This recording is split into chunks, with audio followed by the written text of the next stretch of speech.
Welcome to Speak. I'm Joy Taylor, and we have a show for you today. Somebody just got paid, and we're going to talk about that in a second. Who else is going to get paid? I'm here with Super Bowl champ James Jones. What's going down? Host of the NFL on Fox podcast, Dave Hellman. That's a lot of big numbers you drawing right there, Dave. Is he circling some things? He's circling them up, too. Eagles all-time leading rusher, Shady McCoy, 2 times. All right, let's get started with the breaking news. In Miami Dolphins, Tua just got paid. Dolphins quarterback agreed to a 4-year deal for just over $212 million. He will also earn about $53 million per season, which is 3rd in the league behind Trevor Lawrence and Joe Burrow. So we knew pretty much that Tua was going to get a deal. We weren't quite sure what the number was. I'm a little surprised he didn't reset the market, but we'll get more into it. Shady, what's your reaction to Tua's new deal? I'm happy for the brother. He got paid. I like it for him. But we're getting to a point now where it's like you could be a really good quarterback and get elite great money, right? Like as we look at this, the list now of all the quarterbacks getting paid, you got Trevor Lawrence, right? You got Tua, you got Jordan Love's about to come up, right? You have Joe Burrow, yeah, right. You got Joe Burrow. You got all these guys. So I'm just thinking of all these different names. Like if I'm Joe Burrow, if I'm Patrick Mahomes, if I'm these guys, like why I gotta be elite? Why I gotta be elite? Because guys like Trevor Lawrence is the head of the class as far as getting paid. And it's like every other position, they don't go through this, right? We just had a conversation earlier about Brandon Ayuk. Really, really good wide receiver, right? All pro, hard to do. What do you have, 1,500 yards, Dave? Yeah, something like that. But if he said, hey, I want to be the highest paid wide receiver. We got a problem. Whoa, wait, got a problem. Jamar Chase, I don't care what he got going on, right? A couple more years left. If he wants to be the highest paid wide receiver, it's a problem. CeeDee Lamb, right?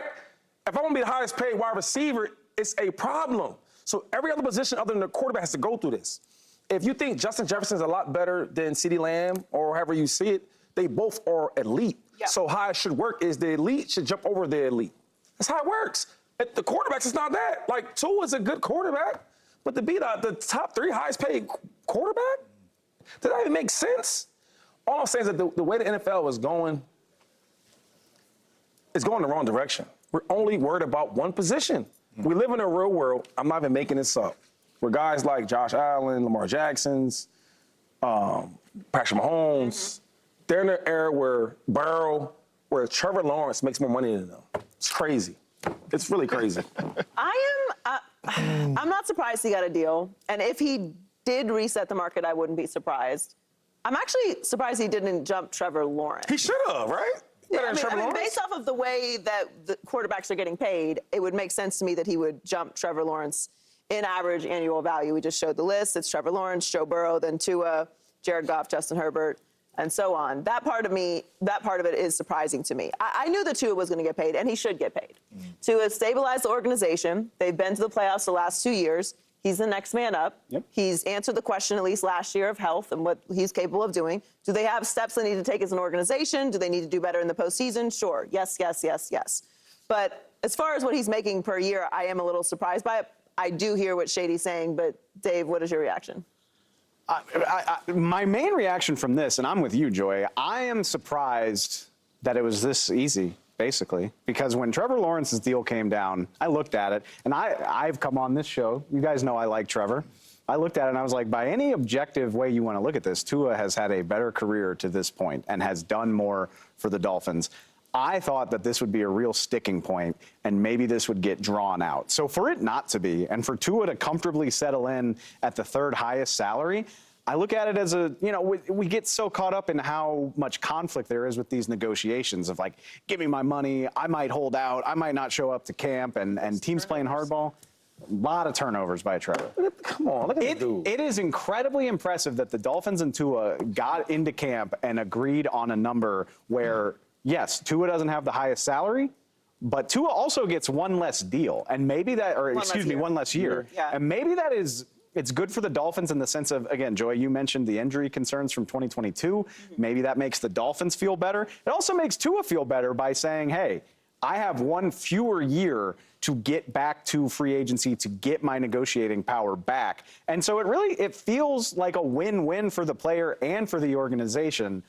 I do have some conflicting thoughts about what Shady said, but if James wants to sound off first. I want to hear it too. I want to hear what you think. We got a lot of time on this block. I do think you're right, Dave. The years is very interesting, and that probably was, Shady, you say this all the time when it comes to negotiating deals.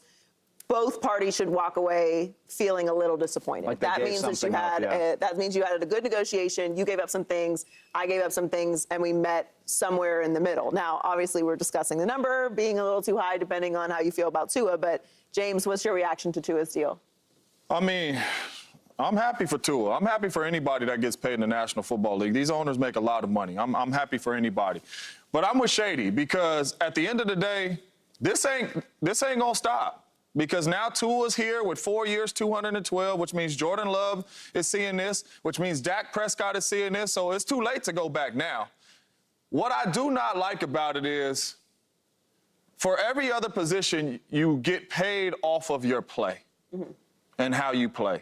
Forget the value, forget all that. You get paid of how you play and how good you are at your position. And we have people in our league that are elite at their position, and you're worried about other positions that might not be elite because you have to pay them. If the Niners did not have to pay Brock Purdy down the line and be looking at that number, Brandon Ayuk will be at practice right now with his money that he has earned. But you got to pay the quarterback all this money, and now you are looking at it like, okay, maybe we can't pay him that number because we have to pay the quarterback this number, and the quarterback is not better than Brandon Ayuk at his position. So it's really disappointing because I want the owners to spend all this money, but spend it on other players too. Right. I believe Tua is a $40 million quarterback. I believe Kirk Cousins is a $40 million quarterback. I believe Trevor Lawrence is a $40 million quarterback. I don't put Trevor Lawrence and Tua and Josh Allen and Patrick Mahomes and Joe Burrow conversation. And you can tweet me with all the numbers you want to tweet me about. I'm watching the game, and they don't look like them other dudes playing the quarterback position. They don't. Those dudes are elite. So numbers, you could put Tua's numbers, and you probably could say his numbers is as good as Patty in this area, and his numbers as good as Joe. And all that's true. But when they play the game, we know who clearly is the better quarterback and who should be making the most money. These quarterbacks that are really, I ain't gonna say average, but good quarterbacks in the middle of the pack of the NFL should be getting the middle of the pack money at the quarterback spot to pay the other players on your football team. And that's all I'm saying. My thing is treat the quarterbacks like you treat every other position. That's all. Treat other positions like you treat the quarterback. That's all I'm trying to say, because if we really look at it, like, why the hell be great then? Where everybody's talking about be great, right? Kobe Bryant, the Mamba mentality, be great, be elite. Do I have to be that? Because if I could be good or above average and get elite money. You get what I'm saying, Dave? Hold on. Because look, my thing is like other positions, they have to be great. Like Justin Jefferson had to fight for his contract, and he's elite of the elite. That's all I'm saying. What do you make of the quarterback being more valuable than other positions? Because that's really what this is coming down to. Like the desperate. And listen, I actually agree with both of you. And I think that it will take a team having the guts to say, we're not going to do this. We're not going to follow this trend. We're going to pay you what we believe that you're worth. And if you don't want to come in, don't come in. And we will run that risk because we know that you are worth $40 million and we want to pay you $40 million, but we're not going to pay you $53 million or $55 million because you're not in that level. And if they did slot it the way that they slot other positions, then that's how it would get paid. But there's a desperation for the quarterback position. So you say valuable, right? Because every team is all different. Like the Niners. So you gonna tell me that Brock Purdy is the most valuable player on the team? Well, you know who I think is the most valuable. No, I'm asking you. You gonna say yeah, right? He's up there. But I've watched. I mean, he's one of them. Right. I've watched that same group of players go to the same place with him, without him. I've seen Jimmy G, who's awful, right? We agree he's awful.